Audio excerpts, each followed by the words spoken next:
Something happened in Frankfurt at midnight, and right now no one sitting in this room knows about it.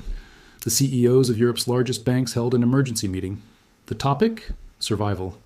This wasn't scheduled, this wasn't planned, this was panic. At 11:47 p.m. Central European Time, emergency protocols were activated across 17 major European banking institutions. Not for a cyber attack, not for a terrorist threat, for something much more dangerous. The repo market had frozen. Let me explain what that actually means, because when I tell you the repo market froze, your mind probably goes blank. Repo sounds technical, boring, something that happens in spreadsheets that doesn't affect real people. You're wrong, catastrophically wrong. The repo market is the engine that keeps banks alive overnight. Every single day, banks need cash to operate. They get that cash by borrowing against their government bonds. Safe, reliable, automatic. It's been working the same way for decades, until Tuesday night, when it didn't work. For the first time since the 2008 financial crisis, major European banks couldn't get the overnight funding they needed. Not because they didn't have collateral. They had plenty of government bonds. German bonds, French bonds, Italian bonds, all supposedly rock solid. The problem was different, more fundamental, more terrifying. Nobody wanted the collateral. Think about that for a second. German government bonds, considered the safest assets in Europe, were being rejected as collateral. Not because Germany might default, but because the banks holding them might not survive long enough to return them.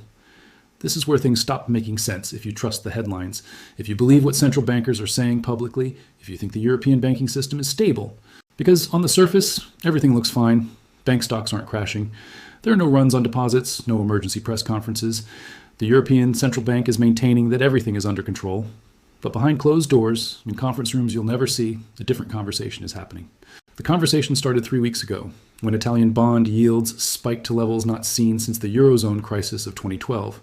Not because Italy's debt situation had suddenly worsened, but because pension funds across Europe had started selling.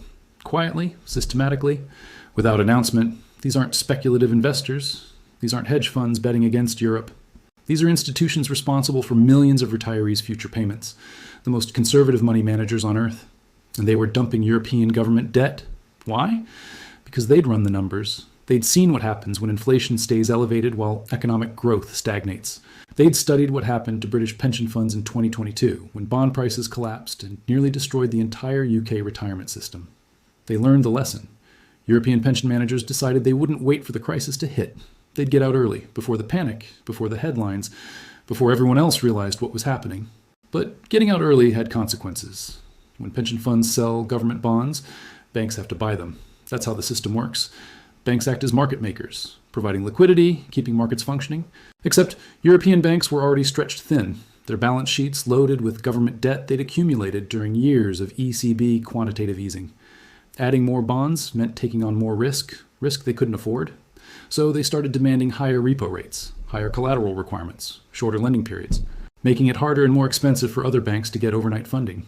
This created a feedback loop. Banks demanding higher rates made other banks more desperate for cash.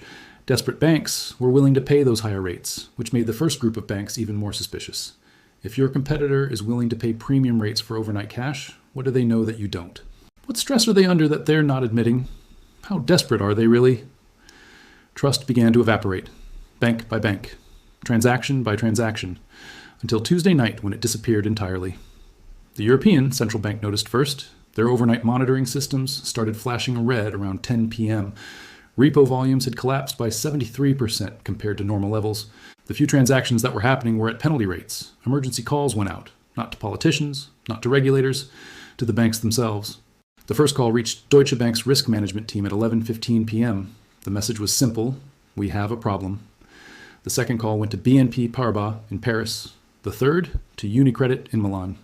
By midnight, CEOs across the continent were being briefed on a crisis that officially didn't exist, because that's how modern banking crises unfold, not with bank runs, not with long lines of depositors demanding their money, but with Excel spreadsheets showing impossible numbers, with markets that should be liquid freezing without explanation, with systems that have worked for decades suddenly failing.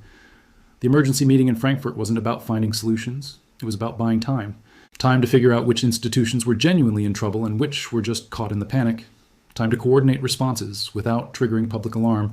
Time to prevent contagion from spreading beyond Europe. But here's what makes this different from 2008. In 2008, the crisis started with mortgage-backed securities, complex instruments that most people didn't understand. Government bonds remained safe havens throughout the crisis. Flight to quality meant money flowed into sovereign debt. This time, government bonds are the problem. When the safest assets in the financial system become unmarketable, there's nowhere left to run. No safe harbor. No government guarantee that can restore confidence.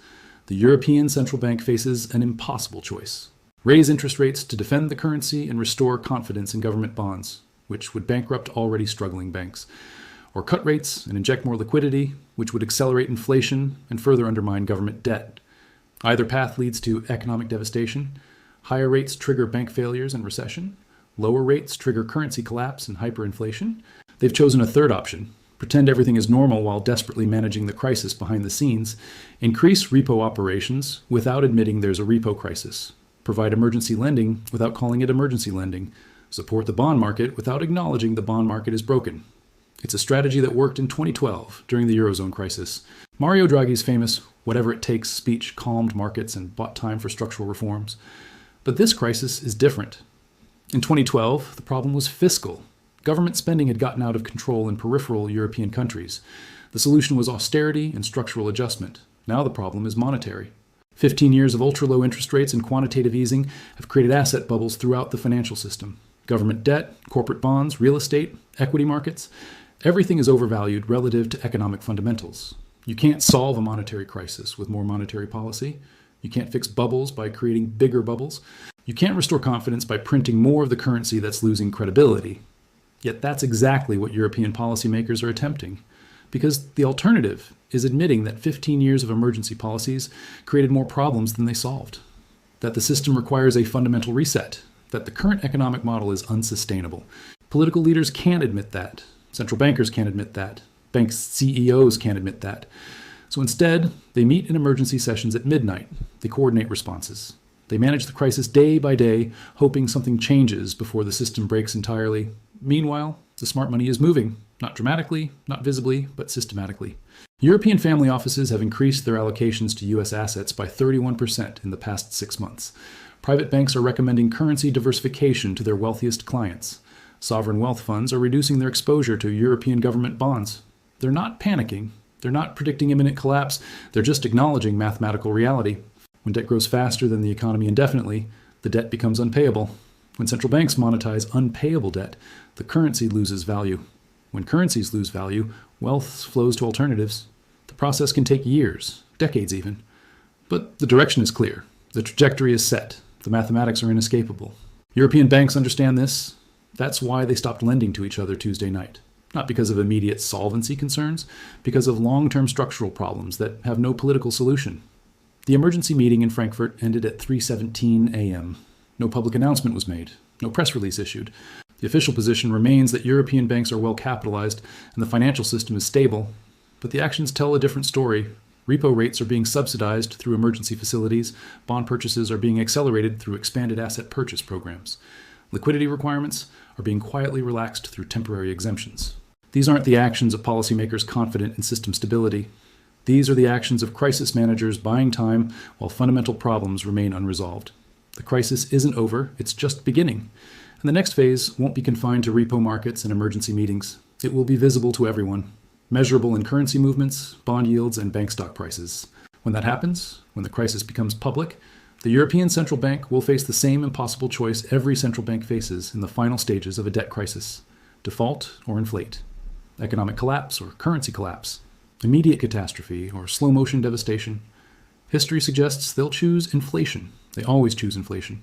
Because inflation destroys wealth gradually, almost invisibly, while default destroys it immediately and obviously. But inflation has consequences: social consequences, political consequences. When people can't afford food, they get angry. When they realize their savings are worthless, they look for someone to blame. When they understand the system was rigged against them, they demand change. Not gradual change, revolutionary change. The midnight meeting in Frankfurt wasn't just about banking liquidity, it was about social stability, economic order, political legitimacy, all of which depend on maintaining confidence in a system that's already broken. The question isn't whether that confidence will eventually break. The question is how much longer they can maintain the illusion before reality forces the truth into the open. Because truth has a way of emerging. Markets have a way of clearing. Mathematics have a way of balancing the books. And when they do, everyone will ask the same question they always ask. How did we not see this coming when all the signs were right there? The signs are here now. The emergency meetings, the frozen markets, the desperate policy interventions, the quiet repositioning of smart money. If you know what to look for, the pattern is unmistakable. The system is breaking in real time. The only question is whether you'll recognize it before everyone else does, or whether you'll be another person asking how you missed all the warnings. The midnight meeting in Frankfurt was a warning. The repo market freeze was a warning. The pension fund exodus was a warning. How many more warnings will there be before the system stops pretending and starts collapsing?